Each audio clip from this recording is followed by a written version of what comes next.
Morning student, Suryansh coaching classes में आप सभी का स्वागत है। जैसा कि हम लोगों ने रासायनिक बलगदगी चैप्टर स्टार्ट किया था, तो रासायनिक बलगदगी चैप्टर में जो कुछ महत्वपूर्ण प्रश्न थे उन पर हम चर्चा कर रहे थे। तो कल मैंने कुछ वीडियो अपलोड किए थे, उनमें से एक बहुत ही महत्वपूर्ण प्रश्न मैंने बताया था। इसके अलावा बच्चों इस टाइप के भी प्रश्न कभी कभी आपकी परीक्षाओं में पूछ लिए जाते हैं। कभी क्या इस टाइप के प्रश्न पूछ ही लिए जाते हैं, तो इस बार इस टाइप के प्रश्न आने की संभावना है। मैंने ये जो अभी तक रीड किया है उस हिसाब से मुझे ये समझ में आ रहा है कि इस टाइप के प्रश्न आ सकते हैं पेपर में। तो बच्चों कहीं ऐसा ना हो कि हम जल्दबाजी में इस टाइप के प्रश्नों का रिवीजन करना भूल जाएं और पेपर में फिर इस टाइप के प्रश्न आ जाएं।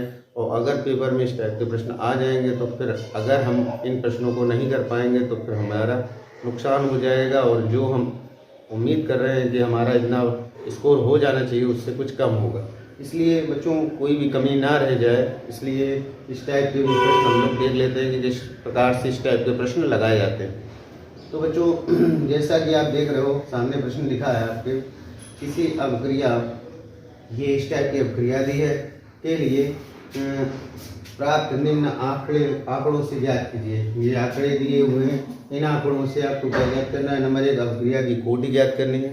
नंबर 2 वेग स्थिरांक ज्ञात करना है। नंबर 3 क्या ज्ञात करना है, ए बी के बनने की दर जब A concentration of A is equal to इतना, concentration of B is equal to इतना, ये दिया है। तो बच्चों देखिए इनसे हम इन आंकड़ों की मदद से कैसे ये तीनों पार्ट लगाते हैं, और इस टाइप का प्रश्न आएगा तो निश्चित तौर से लॉन्ग क्वेश्चन में आएगा। तो बच्चों इस टाइप के प्रश्न देखिए, एक दो प्रश्न और हम बताएंगे इसी टाइप के, ताकि आप लोगों को ये अच्छे से कंठस्थ हो जाए और पेपर में आए तो पेपर में हम ये क्वेश्चन लगा पाए। तो देखिए जरा पहला प्रश्न क्या है, अभिक्रिया दी है आपको, क्या दी है अभिक्रिया बच्चों, अभिक्रिया आपको दी है 2A plus B2 tense to 2A। बच्चों अगर हम इसके लिए वेग समीकरण लिखना चाहें तो वेग समीकरण इसके लिए क्या होगा, तो आप जैसा कि जानते हो कि वेग समीकरण में वेग जो होता है वो डायरेक्टली प्रोपोर्शनल होता है अभिकारक के कंसंट्रेशन। तो अभिकारक आपका है ए कंसंट्रेशन ऑफ ए की power M and concentration of B की पावर एम। अब प्रोपोर्शनलिटी का साइन हटता है तो एक कांस्टेंट आ जाता है। यहाँ से हम लिखेंगे आर इज इक्वल टू के कंसंट्रेशन ऑफ ए की पावर एम एंड बी की पावर एम। अब बच्चों ये जो आंकड़े दिए हैं इन आंकड़ों को, अच्छा ये आंकड़े जो दिए हैं बी के समाप्त होने की दर है। आइए चलिए इसको एक बार और समझते हैं बच्चों। जैसे ये लिखा है समीकरण 2A plus B2 times to 2AB।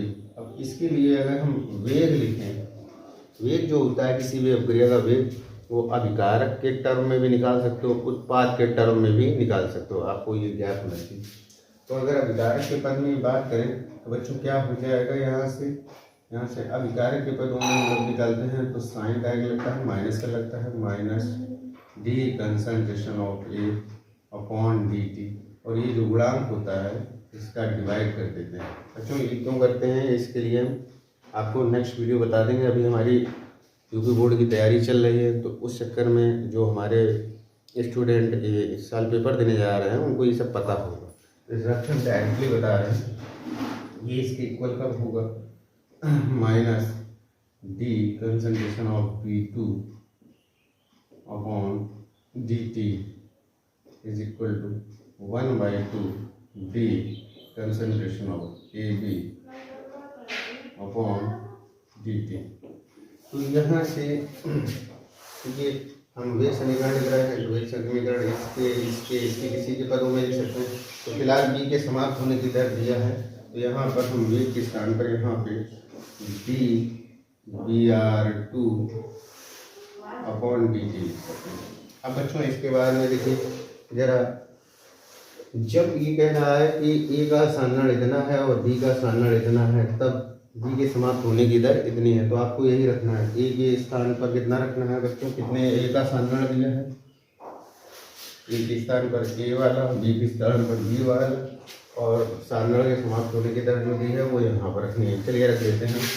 तो सान्नाड़ के समाप्त होने की दर कितनी दी है, 1.8 into 10 to the power -3 is equal to, A के स्थान पर के रख दो, कंसंट्रेशन ऑफ ए के स्थान पर आपको 0.015 होल पावर n, और यहाँ पर 0.15 होल पावर n, इसको हम समीकरण 1 मान लेंगे। तो दूसरे में देखिए क्या है, अब क्या सान्नाड़ की दर क्या दी है, 1.08 into 10 to the power -2 is equal to A into concentration of A कितना दिया है, 0.090 whole power n, and concentration of B कितना है, 0.15 whole power m is equal to, ये आपको हमने सेकंड समीकरण मान लिया। और इसका थर्ड समीकरण में देखिए विघटन की दर क्या दी है बच्चों, 5.4 into 10 to the power -3 is equal to K into concentration of A की पोजीशन पर दिए है 0.15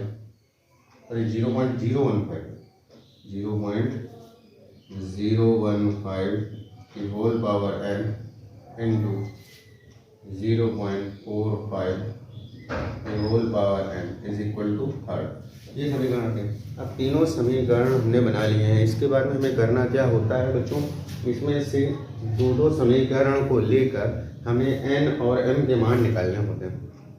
यहाँ पर आपको थोड़ा सोचना पड़ेगा, ऐसे कौन से दो समीकरण लें जिनसे n और m के मान आसानी से निकाले जा सकते हैं। तो बच्चों जरा इस समीकरण को आप देखिए, इस समीकरण में ये वैल्यू तो डिफरेंट है बट ये वैल्यू सेम है। तो अगर समीकरण फर्स्ट डिवाइड बाय समीकरण सेकंड करते हैं तो ये और ये कैंसिल हो जाएगा, तो इससे आप n की वैल्यू निकाल सकते हो। और अगर इसको और इसको लोगे तो इसमें ये वाली वैल्यू कैंसिल हो जाएगी, तो इससे आप m की वैल्यू, सॉरी यहाँ पर कौन लेगा, n लिख दिया, हाँ, तो इससे आप m की वैल्यू निकाल सकते हो। तो हम लोग सबसे पहले क्या लेंगे, समीकरण फर्स्ट डिवाइडेड बाय समीकरण सेकंड। देखिए समीकरण फर्स्ट डिवाइडेड बाय समीकरण सेकंड। समीकरण फर्स्ट क्या है दोस्तों, देख लीजिए जरा, 1.8 into 10 to the power -3 divided by second क्या है, 1.08 into 10 to the power -2 is equal to a into 0.015 whole power n into 0.15 whole power m divided by k into concentration of 0.090 whole power n into 0.15 whole power m। इसमें बच्चों same जो चीज़ है वो आप काट सकते हो। तो बच्चों इसमें सेम आपको क्या दिखाई दे रहा है बच्चों, सेम ये वैल्यू कैंसिल हो गई। तो इसके बाद में जरा, हाँ, इसके बाद में बच्चों क्या होगा, इधर जरा ध्यान देना, यहाँ दशमलव के बाद में 2 अंक है, यहाँ दशमलव बाद में 1 अंक है, तो 1 0 ऐसे बढ़ा दिया, दशमलव से दशमलव हटा दिया। अब इसके बाद में बच्चों ये 10 की घात -2 है, ऊपर जाएगी तो प्लस की 2 हो जाएगी, प्लस की 2 हो जाएगी। तो बच्चों इससे ये -3 से 2 आपकी घट जाएगी, तो माइनस का 1 बचेगा। तो इसको हम इधर लिख रहे हैं 180 into 10 to the power -1 divided by 108 ये बचेगा इज इक्वल टू के से के को कैंसिल कर दो, ये हो जाएगा आपका 0.015 डिवाइडेड बाई 0.090 990 पूरे की होल पावर n। बच्चों 10 की पावर -1 का मतलब है 1/10। 1/10 से ये 0 कैंसिल हो सकता है, यानी इसको हम डायरेक्टली काट सकते हैं। 18 95 18 का 108 तो ये आ गया बच्चों 1/6। यहाँ पर पॉइंट 15 छक्का 90 1/6। बच्चों घातों की तुलना करने पर तो 1/6 की पावर है ना, 1/6 की पावर 1 तो n इज इक्वल टू कितना आ जाएगा 1। तो देखिए बच्चों हमने 1 n की वैल्यू निकाली। अब इसके बाद में जैसे हमने समीकरण फर्स्ट डिवाइडेड बाय समीकरण सेकंड किया, ठीक उसी प्रकार से आपको समीकरण फर्स्ट डिवाइडेड बाय समीकरण थर्ड करना। तो आप लिखोगे समीकरण फर्स्ट डिवाइडेड बाय समीकरण थर्ड। समीकरण फर्स्ट में क्या वैल्यू दी है आपको, दी है 1.8 into 10 to the power -3 divided by ये कितना है 5.4 into 10 to the power -3 is equal to इसकी ये कितना दिया है k इंटू 0.015 की होल पावर m इंटू 0.15 की whole power m divided by third वाले में आ जाओ तो k कंसंट्रेशन 0.015 की whole power n into concentration ये कितना है 0.45 की होल पावर m। बच्चों के से के कैंसिल कर दो और इस पूरे से ये वाला कैंसिल हो जाएगा। तो आपका अब देखिए इसमें 10 टू दी पावर -3 से 10 टू दी पावर -3 कैंसिल हो गया। देखिए दशमलव से ये वाला दशमलव हो जाएगा 18 3 54 कितना आ जाएगा, इधर लिख देंगे बच्चों 1/3 इधर देख लीजिए बच्चों, इधर क्या हो जाएगा दशमलव से ये वाला दशमलव हटा सकते हैं 15 3 45 यानी 1/3 की होल पावर यहाँ 1। घातों की तुलना करने पर तो जब घातों की तुलना कर दोगे तो m इज इक्वल टू 1 आ जाएगा। तो कुल मिला के आप लोगों ने m और n का मान निकाल लिया। और आपसे पूछ रहा था अभिक्रिया की कोटि, क्या पूछ रहा था अभिक्रिया की कोटि। तो अभिक्रिया की कोटि क्या होती है m+n होता है। तो बच्चों एक बार इसका स्क्रीनशॉट आप ले लीजिए। हाँ बच्चों स्क्रीनशॉट आप लोगों ने ले लिया होगा। अब इसके बाद में बच्चों हम इसको आगे सॉल्व कर रहे हैं। तो आगे देखिए जरा किस प्रकार से सॉल्व करते हैं।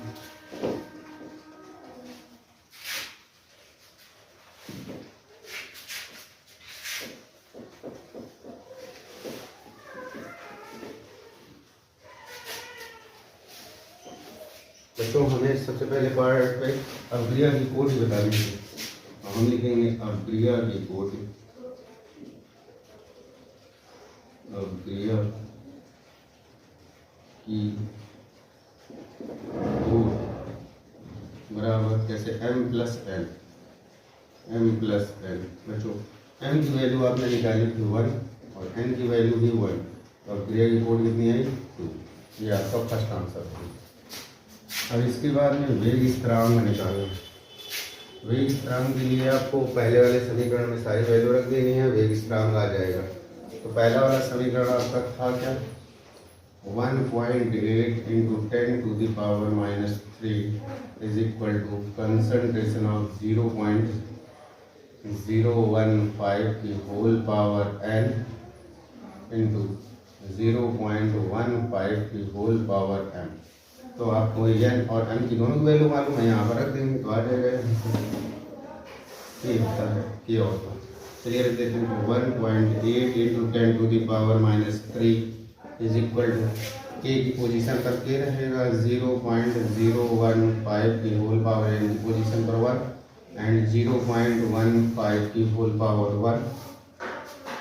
तो बच्चों इन दोनों को मल्टीप्लाई करके इसमें डिवाइड कर देंगे। तो 1.8 into 10 to the power -3 divided by ये कितना आ जाएगा आपका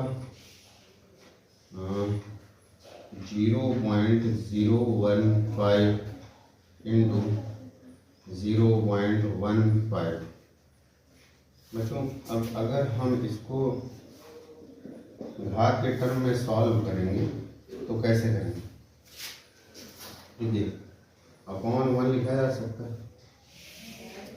अब अगर ये वाला दशमलव उड़ाएंगे तो कितना हो जाएगा? 3 जीरो, और ये वाला दशमलव उड़ाएंगे तो 2 जीरो, यानी 10 की घात हो गई -5। अच्छा ये वाला दशमलव उड़ाएंगे तो बच्चों एक यहाँ पर घात बढ़ जाएगी, ये बढ़ जाएगी 4 हो जाएगी, और ये 10 की घात जो 5 होगा, 1 2 3 4 5, 10 की घात 5 प्लस का ये ऊपर गुणा हो जाएगा, इसका गुणा कहाँ हो जाएगा? ऊपर हो जाएगा। तो आगे बच्चों इसी को हम यहीं पर सॉल्व कर दे रहे हैं, क्या हो जाएगा? वो 18 गुणा कितना हो जाएगा?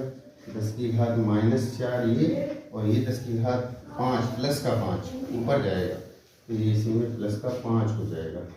नीचे कितना? 15 गुणा 15, 15 गुणा 15, 3 से काट 3 पचे 15, पीछे 18, 3 पचे 15, 3 दूनी 6, ये आ जाएगा। तो बच्चों ऊपर कितना हो गया? तो ये से घट जाएगा, तो एक बचे की घात, एक का मतलब 10, 10 का गुणा इसमें 20 में कर दो, या 2 में कर दो, तो कितना हो जाएगा? 20/5 गुणा 5, 5 चौको 20। बच्चों ये आ गया 4/5। अब इसका भाग दे दीजिए तो दशमलव पहले भाग जाएगा नहीं, तो आप क्या करोगे? दशमलव लगा दिए, 5 40 हो गया, 5 अट्ठे 40, ये आ गया। तो के बराबर आ गया 0.8, ये आ गया। तो वेग स्थिरांक हमें याद करना था। वेग स्थिरांक आपका कितना आ गया बच्चों? वेग स्थिरांक आ गया 0.8। अब इसका मात्रक क्या होता है? Litre mole inverse second inverse. इसका मात्रक लिखेंगे सेकंड ऑर्डर के लिए, litre mole inverse second inverse. बच्चों हमने सेकंड पार्ट भी लगा लिया, आप लोग चाहो तो इस पूरे का स्क्रीनशॉट ले लीजिए। हाँ तो बच्चों स्क्रीनशॉट लेने के बाद में अब हम क्वेश्चन नंबर इसमें थर्ड की बात कर लेते हैं। थर्ड में क्या कह रहा है? थर्ड पार्ट में कह रहा है कि आप लोगों को ज्ञात करना है ए बी के बनने की दर। जब ए का कंसंट्रेशन ये है, बी की कंसंट्रेशन ये है, तो बच्चों ए बी के बनने की दर कैसे निकालते हैं? चलिए देखते हैं। ये साफ कर दे रहे हैं बच्चों, ये साफ कर दे रहे हैं। ध्यान देना, ए बी के बनने की दर निकालें तो इन दोनों से रिलेट करो। ए बी के बनने की दर इसी से निकालेंगे, तो ए बी के बनने की दर क्या होगी? आओ चलो देखते हैं। इसको भी साफ कर दे रहे हैं अंग्रेजी। तो क्या दिया है? 1/2 D A B is equal upon D T is equal to minus का D concentration of B upon D T. ठीक है। अब बच्चों इसका जब मल्टीप्लाई कर देंगे तो ये कितना हो जाएगा? D concentration of A B upon D T is equal to 2 का जब मल्टीप्लाई हो जाएगा माइनस का 2 into D concentration of B upon D T, ये तो हो जाएगा। अब बच्चों इसकी वैल्यू हम लोग कैसे निकालें? इसके लिए हमने फार्मूला यहाँ लिखा था ना, D concentration of B upon D T is equal to K into concentration of A की पावर एन एंड बी की पावर एम। तो बस वही रखना है आपको यहाँ पर। तो T concentration of A B upon D T is equal to minus का 2, यही रहेगा, माइनस हटा दो क्योंकि माइनस इसकी वैल्यू ये होगी, तो ये रहेगा इंटू के कंसंट्रेशन ऑफ ए, पहले लिखते रहे फार्मूला, ए की पावर एन एंड बी की पावर एम। अब वैल्यू सारी पुटअप करते हैं क्योंकि पोजीशन पर 2। के की वैल्यू हमने कितनी निकाली? के की वैल्यू हमने निकाली थी 0.8। के की वैल्यू कितनी निकाली थी? के की वैल्यू हमने निकाली थी 0.8, तो वही रख देंगे। के की वैल्यू में रखेंगे 0.8। और बच्चों ए की पोजीशन पर कितना रखेंगे? ए कितने दिए हैं? ये वाला दिया, तो 0.02 ये ए हो गया। की पावर n की पोजीशन पर 1, और b कितना दिया है बच्चों 0.04 की पावर m का मतलब 1। अब बच्चे इसको सॉल्व करना है, तो सॉल्व कर दीजिए। ये कितना हो जाएगा 8 दूनी 16 मतलब 1.6, और ये कितना है इसका इसमें गुणा करेंगे 4 दूनी 8, और 2 अंक बाद इधर 2 अंक बाद इधर, तो 0.0008 ये हो जाएगा। ध्यान देना, देखो दशमलव बाद 2 अंक इधर, दशमलव बाद में 2 अंक इधर, 4 दूनी 8 और 2 2 4, तो ये हो गया। अब इसका गुणा कर दो, तो बच्चों 16 8 128 कितना होता है 128, और 16 8 128, और दशमलव 1 2 3 4 5, 1 2 3 2 0 दशमलव यहाँ लगेगा। इसको घात के रूप में अगर हम लिखना चाहें कितना आया है 0.00128। अगर इसको घात के रूप में लिखना चाहें तो क्या हो जाएगा 1.28 गुणा 10 की घात -3, क्या जाएगा 1.28 गुणा 10 की घात -3। तो उम्मीद करते हैं कि बच्चों ये आपको समझ में आया होगा। इसका भी स्क्रीनशॉट ले लीजिए। हाँ तो बच्चों अगर ये क्वेश्चन समझ में आया हो तो इस क्वेश्चन से आप लोग सीखिए कि इस टाइप के प्रश्न यदि आ जाते हैं तो उनको हमें बोर्ड एग्जाम में कैसे सॉल्व करना। इसी टाइप के 1-2 प्रश्न और हम आपको कराएंगे, उसके लिए 1-2 वीडियो और बनाएंगे। तब तक इस सवाल से आप लोग सीखिए। अगर दोस्तों वीडियो अच्छा लगा हो तो वीडियो को लाइक कीजिए, चैनल को सब्सक्राइब कीजिए, दोस्तों के साथ शेयर कीजिए। Thanks for watching my video.